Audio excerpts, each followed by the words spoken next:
बहुत दिनों के बाद पवन सिंह के सॉन्ग आया है चूल्हा अलगे जरी। आखिर काहे जरी तो देखे सा आज हमनी के पवन सिंह के बीच ऐसा का दिक्कत भइल बा कि आखिर ऐसा देखे के और सुने के मिला था हमनी के।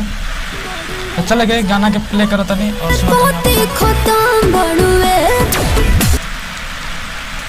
तो काफ़ी दिनों के बाद पवन सिंह के ई सॉन्ग आयल हो चूल्हा अलगे जरी। तो आप सबन के कैसा लगा जरूर कमेंट करें और बताएं। काराकाट लोकसभा से हारने के बाद बहुत दिन के बाद पवन सिंह के ही गाना आयल है। भोजपुरी में तो साफ सन्नाटा ही छा गया का भाई लोग। और काफ़ी दिन के बाद ऐसा लगल कि हाँ भोजपुरी में भी अपना रास्ता पर फिर लौट आयल है भोजपुरी। तो काफ़ी दिनों के बाद ये सब सॉन्ग आयल है। तो आप लोग तबातौर पवन सिंह अपन गाना के लेकर आ रहा बन वो भी ज़बरदस्त सॉन्ग आ रहा बा। तो क्या कहें मैं सब के बारे में ज़रूर कमेंट करें और बताएं। बस आज के लिए इतना ही, फिर मिलेंगे नेक्स्ट वीडियो में। नमस्कार, मैं हूँ विकी और आप देख रहे हैं भोजपुरी रिएक्शन।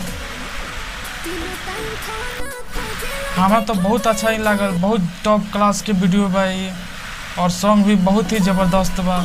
सारा गाना से हट के ये गाना हमके लागल। तो दोस्त लोग कैसा लागल वीडियो का क्वालिटी जरूर बताएं आप सब चूल्हा अलगे जरी के।